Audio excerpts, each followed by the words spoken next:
Hello students, welcome back. Let's continue with our chapter number 4, correct use of certain nouns. So let's start the chapter. Chapter number 4, correct use of certain nouns. A noun has two numbers. Noun के दो numbers होते हैं, singular and plural. Singular number क्या होता है? वो noun जो किसी एक पर्सन, एक थिंग या एक प्लेस को डिनोट करता है, उसे हम सिंगुलर कहते हैं, जैसे pen, book, story, chair, table, leaf, man, etcetera. Second है प्लूरल नंबर। वो नाउन जो एक से ज्यादा पर्सन, प्लेस या थिंग को रिप्रेजेंट करते हैं, उन्हें हम प्लूरल कहते हैं, जैसे pens, books, stories, chairs, tables, leaves, men, etc. Plurals form होते हैं जब हम किसी सिंगुलर में s लगा देते हैं, या ies लगाते हैं, या es या ves लगा देते हैं। Note, only countable nouns have plural forms. जो काउंटेबल नाउन्स होते हैं सिर्फ उन्हीं के प्लूरल फॉर्म्स होते हैं, काउंटेबल नाउन्स जिन्हें हम काउंट कर सकते हैं। Correct use regarding number of nouns, तो यहाँ पर यूजेस बताए हैं कि किस तरीके से हम नंबर ऑफ नाउन्स का करेक्ट यूज करते हैं। Always keep the following points in your mind. कुछ पॉइंट्स हैं जो हमेशा आपको ध्यान रखने हैं। Proper abstract and material nouns are always used in singular form. Proper abstract और मटेरियल नाउन हमेशा सिंगुलर फॉर्म में ही यूज होते हैं। प्रॉपर नाउन्स यहाँ पर देखिए आप, Dev, Ved, Neha, India, Mumbai, the Ganga, the Shri Ram temple etcetera. इनमें आप एस तो नहीं लगाएंगे। ऐसे ही एब्स्ट्रैक्ट नाउन लव, इसे आप लव्स नहीं बोलेंगे। Hate, bravery, truth, poverty etcetera, ये भी हमेशा सिंगुलर में यूज होते हैं। और मटेरियल नाउन जैसे soil, water, iron, gold, silver, wood, wheat, milk etcetera, ये भी हमेशा सिंगुलर में यूज होते हैं। Abstract and material nouns if used in plural form become common noun. अगर हम एब्स्ट्रैक्ट और मटेरियल नाउन को प्लूरल फॉर्म में यूज कर रहे हैं तो वो कॉमन नाउन में चेंज हो जाते हैं। जैसे हमने लिखा एयर मीन्स एटमॉस्फेयर, तो यहाँ पर ये कॉमन नाउन की तरह यूज हो जाएंगे। एयर्स मीन्स अफेक्टेड मैनर्स, तो यहाँ पर एयर्स कैसे यूज हो गया?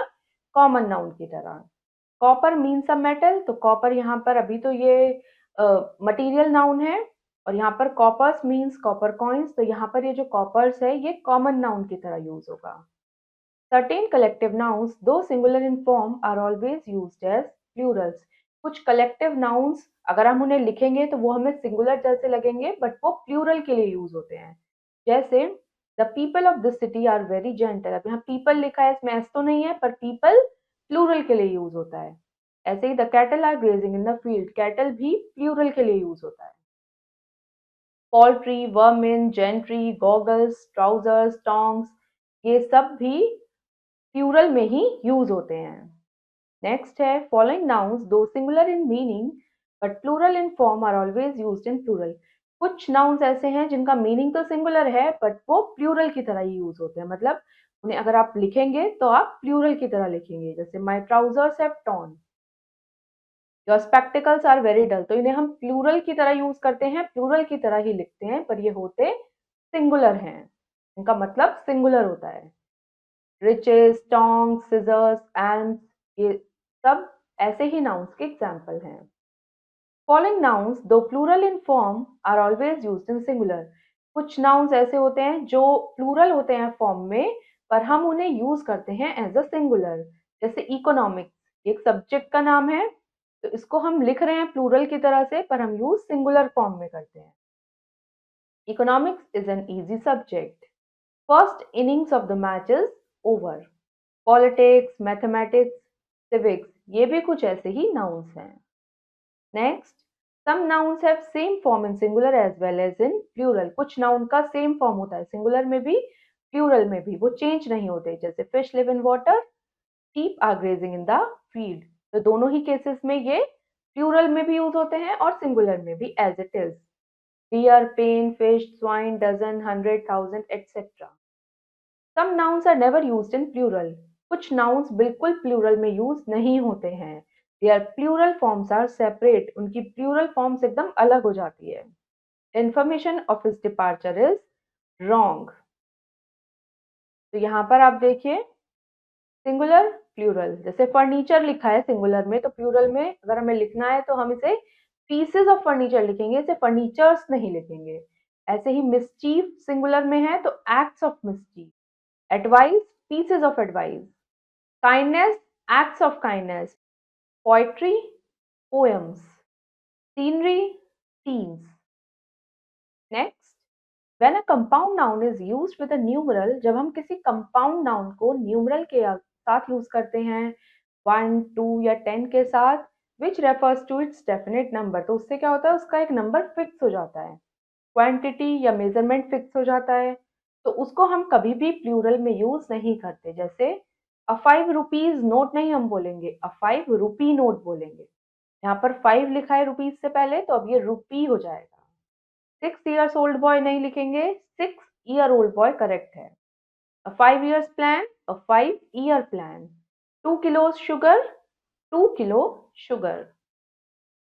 In compound words consisting of several words, always add s to the principal words. जो compound words हैं जिसमें बहुत सारे words होते हैं, उनमें हम principal words में s लगाते हैं। जैसे mother in law है तो ये हो जाएगा mothers in law, maid servant हो जाएगा maid servants, father in law fathers in law, step sister step sisters. Fish and hare both may be in singular as well as in plural. Fish और hare singular में भी होते हैं और plural में भी होते हैं। When they are used collectively, they are singular. जब इन्हें collectively हम use करते हैं तो ये singular हो जाते हैं। जैसे fish live in pond. तो यहाँ पर तो fish live in pond, तो ये सारी fishes के लिए बात आ गई, तो यहाँ पर तो ये plural है। जय caught a red fish. जय ने एक रेड फिश पकड़ी, तो यहाँ पर एक फिश की बात हो रही है तो ये सिंगुलर है, लिखा सेम ही जाता है पर सेंटेंस के हिसाब से ये सिंगुलर और प्लूरल फॉर्म ले लेते हैं। Some people have golden hair, तो ये प्लूरल हो गया यहाँ पे। A white hair is on my head, तो यहाँ पर ये हेयर सिंगुलर की तरह यूज होती है। When they are use to refer separate thing they are plural, जब इन्हें कुछ अलग चीज रेफर करने के लिए यूज करते हैं तो ये प्लूरल हो जाते हैं। जैसे I like fishes of red and blue colour, his wife plucked 3 grey hairs from his head. Some nouns have one meaning when used in singular but two meanings when used in plural. कुछ noun के one meaning होते हैं जब वो singular में use होते हैं, और जब वो प्लूरल में यूज होते हैं तब उनके दो मीनिंग्स होते हैं। जैसे कस्टम, सिंगुलर में इसका मतलब होता है ट्रेडिशन, और अगर हम कस्टम्स लिख रहे हैं तो दो मीनिंग हो जाएंगे, ट्रेडिशन भी हो जाएगा और टैक्सेस भी हो जाएगा जो हम गुड्स इंपोर्ट करने पर पे करते हैं। ऐसे ही पेन फिजिकल सफरिंग होता है अगर हम सिंगुलर बोलते हैं, और पेन्स मतलब फिजिकल सफरिंग भी होता है और एफर्ट्स भी हो जाता है। कलर, कलर तो पर्टिकुलर कलर होता है, जैसे रेड येलो, सिंगुलर में हम कलर का ये यूज करते हैं, और अगर कलर्स हम लिख रहे हैं तो इसका मतलब होता है अ बैज, एक क्लॉथिंग का कोई आइटम, या फिर हम इसे यूज करते हैं फ्लैग या फ्लैग्स ऑफ अ शिप के लिए। Some nouns have two plural forms and both have different meanings. कुछ नाउन के दो प्लूरल फॉर्म होते हैं और दोनों का मीनिंग भी डिफरेंट होता है। जैसे क्लोथ का मतलब फैब्रिक, और क्लोथ्स का मतलब पीस ऑफ क्लोथिंग गारमेंट्स जो हम कपड़े पहनते हैं। ब्रदर का मतलब वन ब्रदर, और ब्रदर्स का मतलब मोर देन वन ब्रदर, या ब्रेथरन का मतलब members of male religious group, male group के जो मेंबर्स होते हैं। Now it's time to answer. A question is darken the correct option in the OMR sheet. OMR sheet में हम correct option को mark करेंगे. First is a noun has two. Noun के दो क्या होते हैं? Numbers. इसका first का correct answer है A. इसको हम OMR sheet में circle करेंगे A.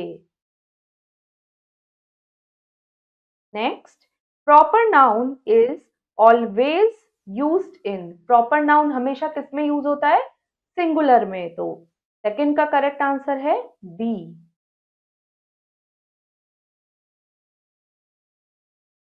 Next, third, it is a singular noun. इनमें से क्या सिंगुलर नाउन है? सिविक्स, इकोनॉमिक्स, फिजिक्स, ये तीनों ही सिंगुलर में है, तो आंसर होगा all of these, B.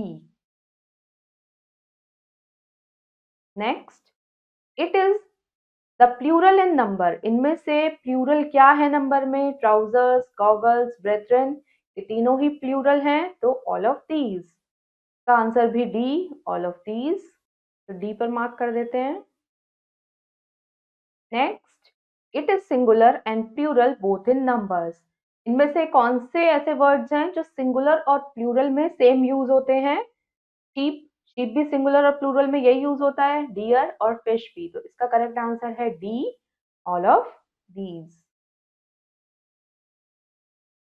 Now B question, fill in the blanks with the suitable words given in brackets। Brackets में कुछ वर्ड्स गिवन है, जो भी सुटेबल है वो आपको ब्लैंक में फिल करना है। First is 40 dash are grazing there. अब अभी हमने पढ़ा कि जो डियर है वो प्लूरल में भी डियर ही होता है, तो यहाँ पर 40 है तो 40 के साथ क्या आएगा? Deer, D double E are.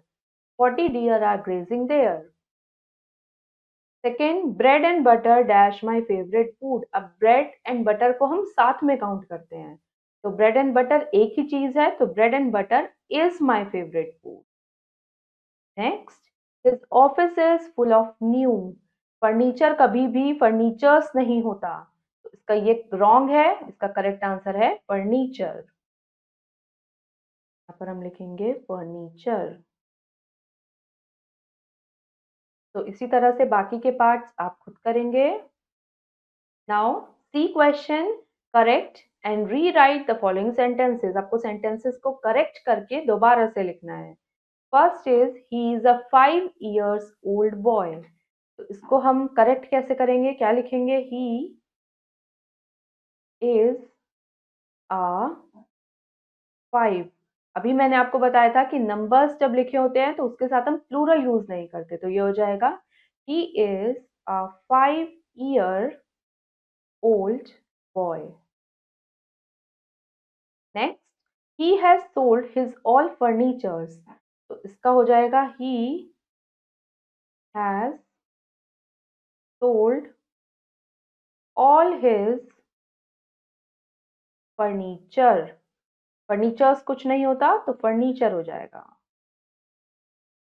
Next, the family have left the house. तो यहां पर आ जाएगा द फैमिली। फैमिली के साथ हम हैव यूज नहीं करते, फैमिली को एज अ होल हम वन काउंट करते हैं। तो the family has left the house. इसी तरह से इसके बाकी के पार्ट्स आपको ट्राई करेंगे। Now next heading, genders of noun.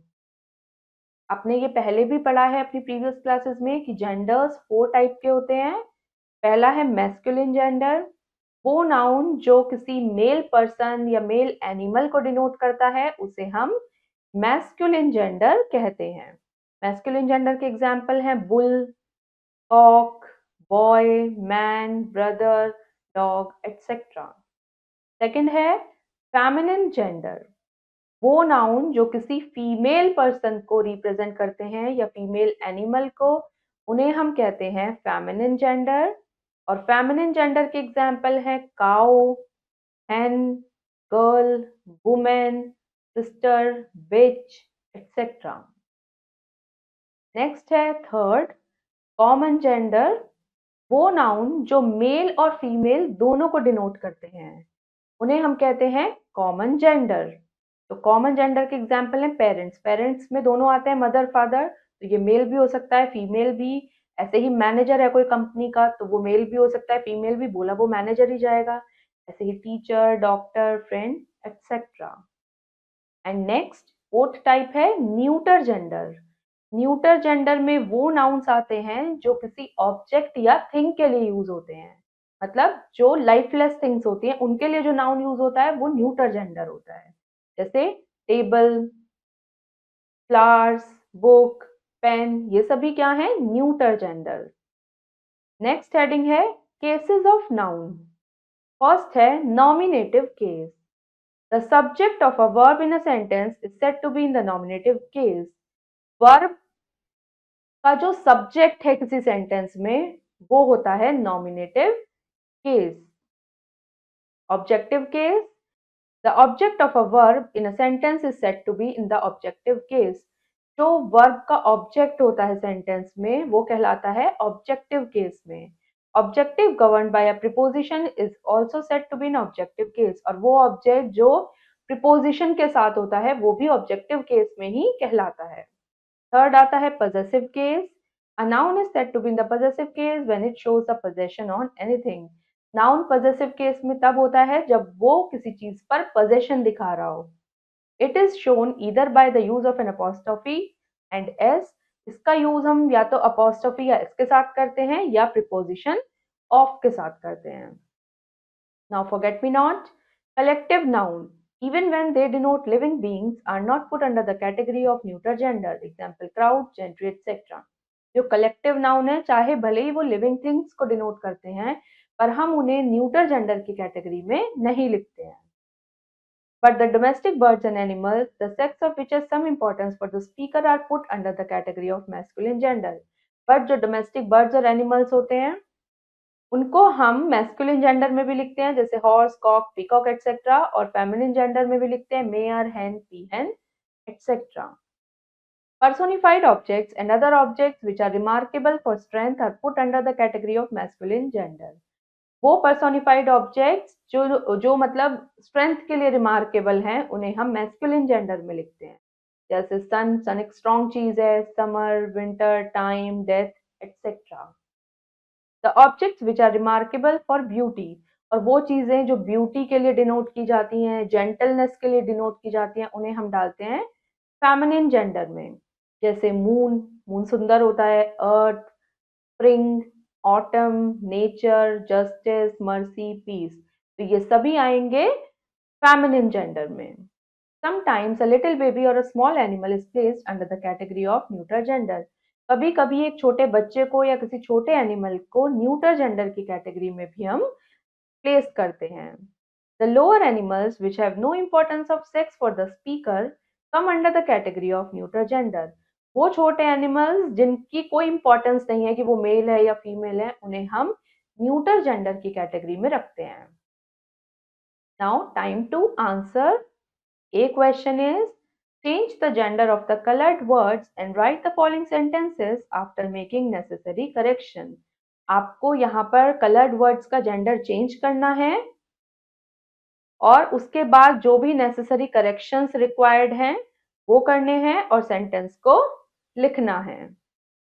तो जैसे यहाँ पर है the mother loves her eldest daughter, तो यहाँ पर हम change कर लेते हैं, the mother का हो जाएगा father, the father loves, अब फादर के लिए क्या आएगा, हिज एल्डेस्ट, और डॉटर का हो जाएगा सन। सेकंड है his aunt goes to her college in her car, तो यहां पर आ जाएगा हिज अंकल, आंट का हो जाएगा अंकल, गोज टू, अब अंकल के लिए यहाँ पे हिज आ जाएगा, goes to his college in his car, car का हो जाएगा हिज कार। तो इसी तरह से बाकी के पार्ट्स आप खुद करेंगे। Now B, pick out the nouns in the following sentences and write the case against each of them in which they are used. यहाँ पर आपको नाउन्स पिक करने हैं और उनका केस बताना है कि वो किस केस में है। जैसे फर्स्ट सेंटेंस है the people's voices are clearly heard, तो यहाँ पर जो पीपल्स वॉइसेस है ये नाउन है और ये किस में है, पॉजेसिव केस में। यहाँ पर हम लिख देते हैं possessive case. Next, the earth moves round the sun, तो यहाँ पर जो अर्थ है ये किस में है, नॉमिनेटिव में, और जो यहाँ पर सन का यूज हुआ है ये है ऑब्जेक्टिव, ये एज अ ऑब्जेक्ट यूज हुआ है। इसी तरह से बाकी के पार्ट्स आप खुद ट्राई करेंगे। Now next heading, function of the noun, noun के functions. Functions means the role played by the nouns in a sentence. Function का मतलब है कि नाउन सेंटेंस में क्या रोल प्ले कर रहा है। The noun plays generally the under mention roles, तो नाउन ज्यादातर यहाँ जो मेंशन है वो उस तरीके के रोल प्ले करता है, जैसे नाउन रोल प्ले करता है सब्जेक्ट ऑफ द वर्ब का, ऑब्जेक्ट ऑफ द वर्ब का, object of a preposition, complement of the verb, possessive noun, nominative of address, case in apposition. तो सबसे पहले देखते हैं subject of the verb. When a noun does the work of a subject, it is called the subject of the verb. जब noun subject का काम करता है तो वो subject of the verb कहलाता है. जैसे an old woman was crossing the road. The girls are singing songs. तो इन sentences में जो woman और girls है ये subject का वर्क कर रहे हैं. तो इसीलिए कौन सी verbs के लिए कर रहे हैं? ये was crossing और are singing के लिए. सेकंड है object of the verb. When a noun does the work of a object it is called the object of the verb. जब नाउन किसी ऑब्जेक्ट के लिए वर्क करता है, जैसे I bought a bicycle, we are reading books. तो यहाँ पर जो सेंटेंसेस हैं उनमें बाइसिकल और बुक्स वर्क कर रहे हैं ऑब्जेक्ट ऑफ द वर्ब की तरह. तो कौन सी वर्ब के लिए ये ऑब्जेक्ट की तरह वर्क कर रहे हैं? बाइसिकल बॉट के लिए और बुक्स रीडिंग. Next है object of a preposition. When a noun comes after an intransitive verb and there is a preposition before the noun, it is called the object of the preposition. जब कोई noun एक intransitive verb के बाद आए और उससे पहले noun से पहले कोई preposition आए तो noun वर्क करता है object of the preposition की तरह. जैसे the sheep are grazing in the field. यहाँ पर in the field है तो यहाँ पर जो नाउन है वो ऑब्जेक्ट ऑफ द प्रीपोजिशन की तरह वर्क कर रहा है. ऐसे ही the toys are lying on the floor. In these sentences field and floor ये ऑब्जेक्ट्स ऑफ प्रीपोजिशंस हैं इन और ऑन के साथ. तो इनको हम कहेंगे objects of the prepositions. Next है complement of the verb. Noun को हम कॉम्प्लीमेंट ऑफ द वर्ब भी क्यों कहते हैं?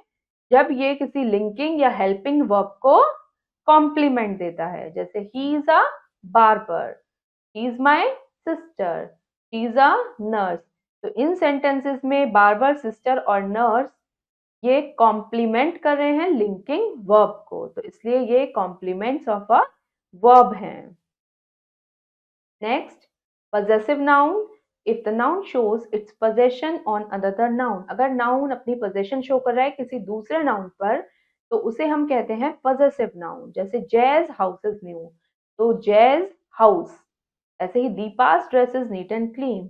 तो इन सेंटेंसेस में जय अपना पोजेशन शो कर रहा है नाउन हाउस पर और दीपा पोजेशन शो कर रही है नाउन ड्रेस पर. तो ये है possessive noun. नेक्स्ट है nominative of address. If a person is addressed and is separated by placing comma, अगर हम किसी पर्सन को एड्रेस कर रहे हैं एक कॉमा से सेपरेट करके तो उसे हम कहते हैं nominative of address. जैसे sit down मनु, तो कॉमा लगाकर नाम है. ऐसे ही open your book देव. तो इन सेंटेंसेस में मनु और देव को एड्रेस कर रहे हैं हम सेपरेटली कॉमा लगाकर. तो ये है nominative of address. नेक्स्ट है case in opposition. Case in opposition में दो नाउन्स होते हैं जो एक ही आइडिया को एक्सप्रेस करते हैं. जैसे mister S Raghav the editor of daily newspaper, एक ही बात कर रहे हैं दोनों, is a learned man. Mister A P Sharma the owner of this car is an advocate. तो यहाँ जो सेंटेंसेस है इसमें mister S Raghav the editor of daily newspaper और mister A P Sharma the owner of this car ये same purpose के लिए ही यूज किए हैं. तो ये है case in opposition. Now it's time to answer. Write the functions of the kinds of nouns given in color. यहाँ पर जो kinds of noun color में given है इनके functions हमें लिखने हैं कि ये कौन से kind of मतलब इनका जो kinds of noun है इनका क्या function है. जैसे फर्स्ट है these are goats. यहाँ पर ये goat subject की तरह यूज हो रहा है तो इसको हम लिखेंगे subject of the verb.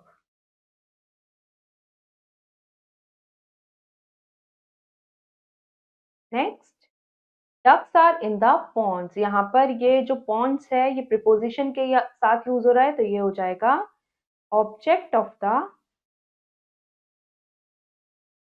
Preposition.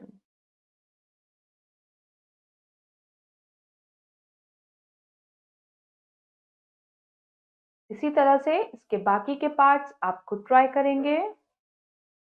तो स्टूडेंट्स हमारा चैप्टर नंबर 4 यहाँ फिनिश हो गया है. होपफुली आपको चैप्टर अच्छे से समझ आया होगा.